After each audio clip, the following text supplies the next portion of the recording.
Hi folks, thanks for tuning in. Off out on a wee ramble again today. I just thought I'd make this wee short video of my top 5 tips on how to get into camping.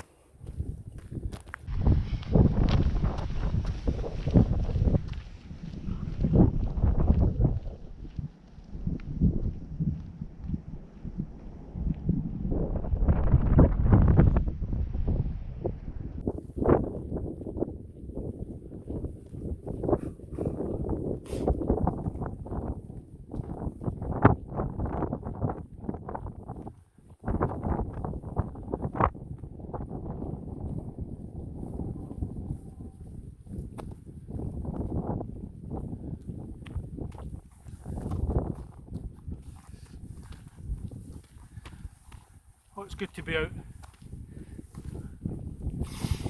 Good to be out. Blows the cobwebs away.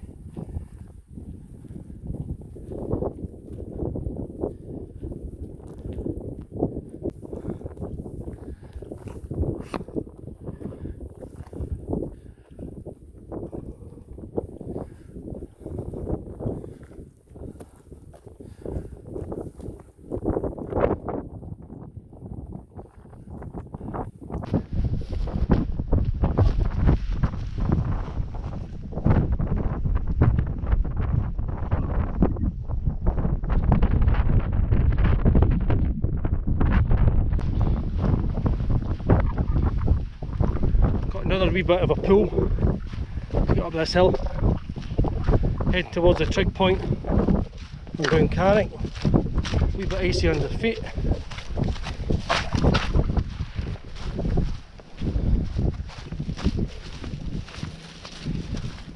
I knew I should have wear my Thomas the Tank wellies. Should put them on. Don't know if you guys can hear, that's quite crispy underfoot. Anyway, we're out and about.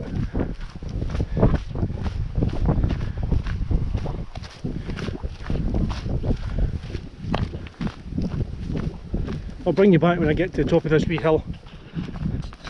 You don't want to hear me blowing out my hoop.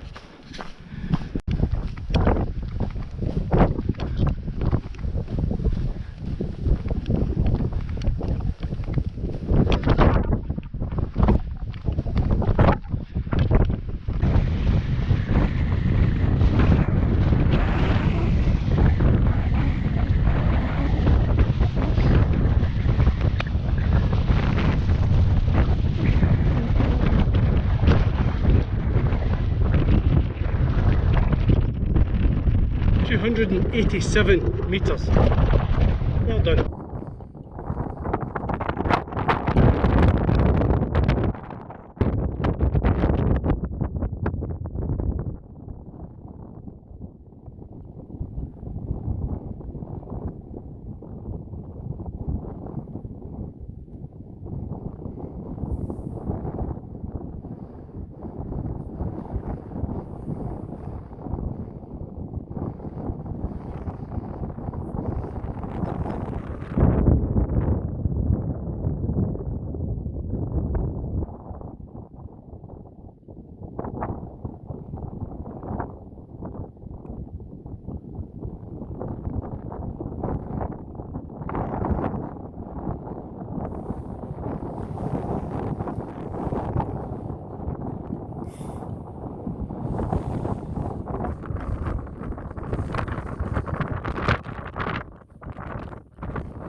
Thanks for joining me and tuning in today as I walked up. Yeah, it's probably one of the highest hills that we have here in Ayrshire, certainly on the coast at the moment, before you actually start moving further down towards Girvan, but near the town of Ayr, this wee hill at 287 metres, Brown Carrick, overlooks the town. Anyway, cheers. A lovely wee brew with a view. All the YouTubers are doing their top 5 tips to help people get into camping, the great outdoors. my first wee tip is your feet. You have to look after your feet. Whether you want to climb the mountains with flip-flops or sandals on, I would advise probably not to go with that type of advice. Go with boots. But most importantly, you need to prep your feet up by cutting your toenails. You need to look after your toenails. Get them cut, get them trimmed, because there's nothing worse than your foot stubborn at the bottom of your boot. You'll only land up with black toenails, and then the toenails will drop off, and there's nothing more painful, having been there and done it. Next one, water. Always take at least a litre of clean water you know that comes from a healthy source. And by that I mean coming from your tap. There's nothing worse than going in an accident or getting something in your eye and having to wash it out with orange juice. It needs to be water. Don't put any diluting juice in it. Keep it clear, keep it fresh. You don't want to walk about smelling like a satsuma. Or you certainly wouldn't thank me if I was to try and wash your eye out with a Lucozade. Third on my list is waterproof your kit. Get wee bags like this to waterproof your electronics or your phone. The kitchen bags to waterproof your food. Or you can move up into the kind of Gucci bags that waterproof your clothing. That also means you need to carry a spare waterproof bag so that when your clothes get wet, you pop them inside that and then put them in your bag. That's also to stop the water from spreading. Fourth on the list is train. Train with your bag, train walking, go out and do a couple of miles, go out and do 3-4 miles. Think about what it's like to carry the bag, because 9 times out of 10 you'll probably load the bag up too full. And by that you're then training and you're breaking in your feet, you're learning how you're actually going to work, you know how much water you're going to have to carry and how you're going to take on board. But train. You need to train before you come out. Just go to the park, walk around the park, put your bag on, go down to the beach, do a couple of wee local hills. Get that into your system first, so that way you build up confidence, and train with your kit in the back door. Train putting your jet boil on, cooking a cup of tea in the back garden, frying some sausages up. Train with your kit. Know your kit inside out.